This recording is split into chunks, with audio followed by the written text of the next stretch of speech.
I used to think family meant unconditional love, but I learned the hard way that sometimes blood ties can be the sharpest chains holding you back. My name is Claire, and for years I did everything to keep my family together. I was the peacemaker, the helper, the one everyone called when they needed something. But when my daughter got sick, everything changed, and their masks fell off. My daughter, Lily, was born with a rare heart condition. Doctors said she would need lifelong care and possibly surgery when she turned 12. It wasn't easy being a single mother, but I worked 2 jobs to make sure she had everything she needed. Lily was the brightest part of my world, always smiling, always hopeful, even when the pain hit her. When Lily's condition worsened, I turned to my family for emotional support. My parents, my 2 brothers, and my sister lived just 20 minutes away. I thought they would rally behind us. Instead, they laughed. Not outright in my face, but in subtle, cruel ways that cut deeper than any blade. At a family dinner one night, Lily excused herself to go lie down because she was exhausted. My brother Mark chuckled and said, "That kid's always sick. Maybe she just wants attention." My mother smirked and added, "Claire spoils her too much. If she weren't so coddled, she'd toughen up like other kids." I wanted to scream, but Lily walked back in, and I bit my tongue. Her little face looked so pale, yet she still forced a smile at them. After dinner, when she whispered to me in the car, "Mom, why does Grandma think I'm pretending?" My heart shattered. It only got worse. When I couldn't make it to a cousin's wedding because Lily had a medical emergency, my sister Anna called me selfish. She said, "You always use Lily as an excuse. Honestly, Claire, no one believes she's that sick. If she were really dying, it would have happened by now." That night I cried myself to sleep beside Lily, vowing I would never let them see me break again. Months later, Lily was hospitalized. The bills were piling up, and I was close to losing my apartment. My father offered to help, but with strings attached. He said, "We'll cover a bit, but you'll need to sign over your share of Grandma's house to Mark. You're barely managing your life, Claire. We don't want you dragging us down." That house was supposed to be divided equally among the siblings. It wasn't just a property, it was the last piece of my grandmother, the woman who had raised me with genuine love. I refused to sign, and my family turned vicious. They mocked me for being dramatic, for clinging to a sick child to get pity. One evening, when I arrived at my parents' home to pick up some papers, I overheard them. My sister Anna laughed, "If Lily doesn't make it, maybe Claire will finally move on and stop acting like the world owes her something." That was the final straw. Something inside me snapped. They had mocked my daughter, my innocent child who had done nothing but fight to live. I left without a word, but a fire burned in me. What they didn't know was that Grandma had left a secret clause in her will, one only I knew about, thanks to a letter she had written to me before she passed. It stated that if any of the heirs acted in cruelty toward another heir's dependent child, their share would automatically be revoked and transferred to the victimized heir. My grandmother had known how ruthless her children could be, and she had given me the power to act if they crossed the line. I had proof, the mocking, the comments, even recordings of some conversations. I had kept them for Lily's sake, thinking one day she might want to understand why I distanced us. Now, they would serve another purpose. With the help of a lawyer, I filed the petition. My siblings were summoned, and when the evidence was presented, their voices mocking Lily, their dismissive words, they paled. My lawyer read Grandma's clause aloud, and silence filled the room. By law, their inheritance rights were gone. The house, the one they had schemed to keep from me, was transferred entirely to my name. When I signed the final document, I looked each of them in the eye and said, "You mocked my sick daughter. You laughed at her pain. Now you'll laugh in someone else's house, because this one is mine." For the first time in years, I saw fear in their eyes.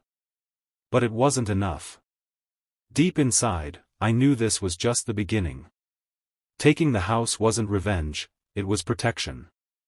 And now, I finally had the power to give Lily the life she deserved. When the dust settled after the court hearing, I finally had the keys to my grandmother's house in my hand. It wasn't just a house, it was safety. It was a future for Lily. I remember standing in the empty living room, running my fingers along the wooden banister that I had slid down as a child, and whispering to Lily, "This is ours now, sweetheart. No one can take it away from us." Lily's eyes lit up. For the first time in months, she looked like a child again instead of a patient burdened by pain. "Does that mean I get a room with a window that faces the garden?" she asked with excitement. I nodded, holding back tears. "You'll get the biggest one." We moved in slowly, bringing only the essentials at first. The house needed repairs, but it was ours. Each corner carried memories of my grandmother's warmth, the smell of her pies seemed to linger in the kitchen, and the old rocking chair still creaked in the living room. Lily felt at peace there, and I knew I had made the right choice. But peace never lasts long when bitterness lives in people's hearts. My siblings didn't accept the loss quietly. They showed up unannounced, banging on the door, screaming about how I had stolen what was theirs. Mark shouted through the windows, "You tricked us. You manipulated Mom's words." Anna called me a parasite and spat on the front porch before storming off. At first, their hatred stung. I wondered if I had gone too far. But then I looked at Lily, lying on her bed with her oxygen tube, smiling because she could see the garden outside, and I knew I had done exactly what needed to be done. I started working harder to turn the house into a home. I rented out one small section to a tenant, and that extra income helped cover Lily's medication. Slowly, the burden of bills lifted. For the first time in years, I wasn't drowning. One evening, while tucking Lily into bed, she whispered, "Mom, I don't care about Grandma's house or what they said. I just want you to be happy." Her words cut deeper than any insult my family had ever thrown. I kissed her forehead and promised, "We'll both be happy, Lily. From now on, we write our own story." Weeks passed, and something unexpected happened. My father came to the house one morning. He looked older, frilier. He didn't yell or curse. He just stood on the porch, holding his hat in his hands. "Claire," he said quietly, "I don't expect forgiveness, but I didn't realize how cruel we were. I can't change what your siblings said, but I want to make things right with you and Lily." I didn't answer immediately. The years of hurt didn't vanish overnight. But when Lily peeked from behind me and said, "Hi, Grandpa," in her soft, forgiving voice, I realized she had a strength I could never match. My father began visiting her regularly, bringing books and puzzles. He even paid for part of her therapy sessions without telling my siblings. For Lily, this meant the world. For me, it was complicated. I didn't trust him fully, but I allowed the bond to grow because Lily deserved love, even if it came late. Meanwhile, Anna and Mark spread rumors about me in town.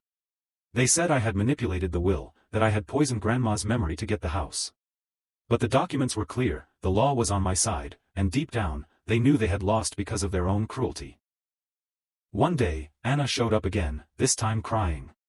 "Claire, please. I'm drowning in debt. I don't have anywhere to go. Can I stay here just for a little while?" The old me, the people pleaser, would have said yes. But the woman I had become looked her in the eye and replied, "You mocked my daughter when she was fighting for her life. You laughed at her pain. You don't get to come here now and seek shelter. This house is for those who know love, not cruelty." And I shut the door. That night, Lily hugged me tighter than ever. "You're strong, Mom," she whispered. But she didn't know that after she fell asleep, I cried into my pillow. Not out of guilt, but out of grief for the family I had lost. As months turned into a year, Lily's health stabilized. She was still fragile, but the stress-free environment, the garden she loved, and the peace of our new life gave her strength. She painted pictures, planted flowers, and told me, "This house feels like Grandma's hug." I realized something profound then, the house wasn't revenge, it was redemption. It was the universe giving me one last chance to rewrite our story, to protect Lily from people who should have protected her in the first place. My family mocked my sick daughter, but in doing so, they handed me the weapon to protect her future. I didn't just take their house, I reclaimed my dignity, my power, and my daughter's right to live without shame. And every time I walk through that front door, I remember the words I spoke to them: "You mocked my sick daughter. Now you can mock me from the outside, because this house will never belong to you again." For once, I wasn't the one left in tears. They were. And in that silence, in that freedom, Lily and I finally began to heal.